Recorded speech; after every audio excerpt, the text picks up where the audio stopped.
Assalamualaikum warahmatullahi wabarakatuh.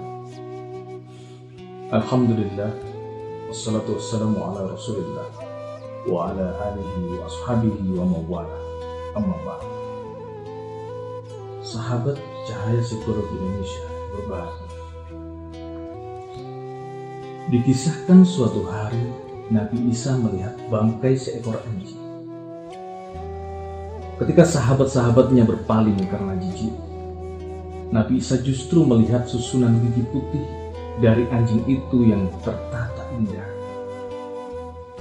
Anjing itu giginya rapi sekali ya. Para sahabatnya pun keheranan. Kenapa engkau berkata gitu? Gitu ya wahai Nabi. Bukankah bangkai anjing itu sangat menjijikkan?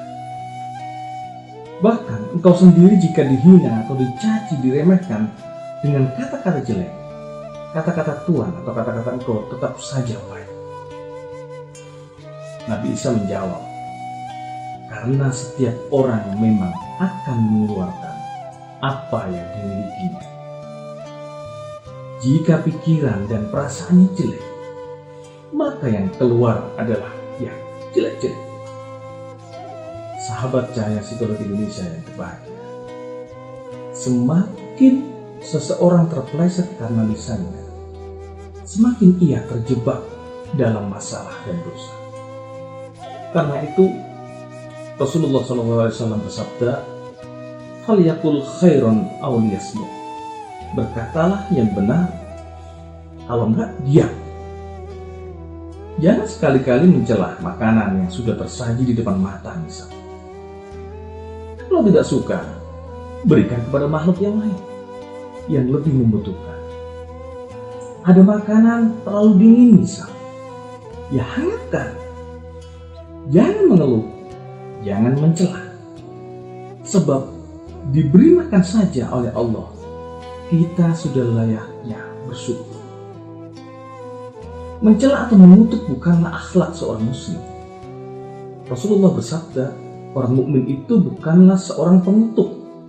Demikian hadis riwayat At-Tirmidzi. Janganlah kamu mengutuk dengan kutukan Allah, dengan kemarahannya, dan dengan neraka jahanam. Hadis riwayat Abu Dawud dan Tirmidzi.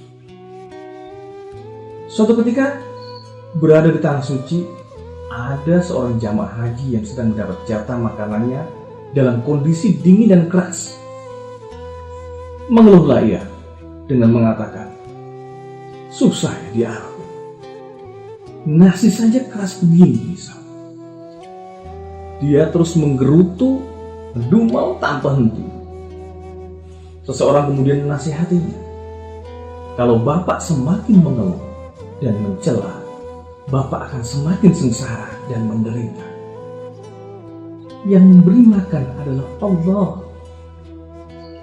Ada kalanya Allah menguji dengan makanan yang enak dan lezat. Ada pula kalanya Allah menguji dengan makanan yang tidak enak atau tidak mungkin dengan makanan yang sudah basi, ataupun mungkin dengan makanan yang basi. Mengapa saat sekali ini makanan kita tidak enak, lalu kita sibuk mencaci, mencela yang tidak akan menyelesaikan masalah, bahkan justru akan mengundang murka Allah Subhanahu wa Ta'ala. Sungguh olok-olok, penghinaan dan pencelaan itu menyulitkan kita di akhirat kelak. Nabi Muhammad SAW bersabda, orang-orang yang memperolok-olok manusia akan dikatakan kepada mereka pada hari kiamat, masuklah kalian ke dalam surga. Namun ketika mereka sudah mendekati pintu surga, dikatakan kepada mereka, ini hanya olok-olok bagi kalian, sebagaimana dulu kalian juga mengolok-olok orang lain. Hadis riwayat Baihaqi. Sahabat CBI yang berbahagia, pastikanlah dari mulut kita tidak keluar kata-kata yang mengandung penghinaan, pencelaan, olok-olok, dan yang sejenisnya. Kalau kita merasa tidak perlu mengucapkannya, tahan saja lisan kita ini. untuk tetap diam. Wah, kalau begitu nanti dunia ini sepi dong. Mungkin pertanyaannya begitu. Padahal bicara itu tidak selalu harus pakai mulut. Senyum ramah, duduk dengan penuh perhatian, dan bersikap santun sudah termasuk bicara.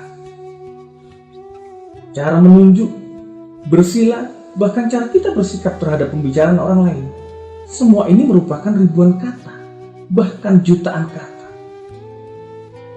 Ingatlah, syarat istiqomahnya hati di jalan Allah adalah istiqomahnya lisan. Lidah adalah penerjemah hati dan pengungkap isi hati. Oleh karena itu, setelah Rasulullah memerintahkan istiqomah, beliau mewasiatkan untuk menjaga lisannya. Lurusnya lidah itu berkaitan dengan kelurusan hati dan keimanan seseorang. Nabi SAW bersabda, tidak akan istiqomah iman seseorang sebelum istiqomah hatinya, dan tidak akan istiqomah hatinya sebelum istiqomah lisannya. Hadis riwayat Ahmad. Sahabat JPI yang berbahagia, marilah mulai sekarang kita menjaga dan mengelola lisan. Kita jaga dan kelola lisan kita dengan hanya menggunakan sesuai dengan petunjuk Allah dan Rasul-Nya. Kalaupun tidak mampu, lebih baik kita banyak berdiam. Hadanallahu wa iyyakum ajma'in. Assalamualaikum warahmatullahi wabarakatuh.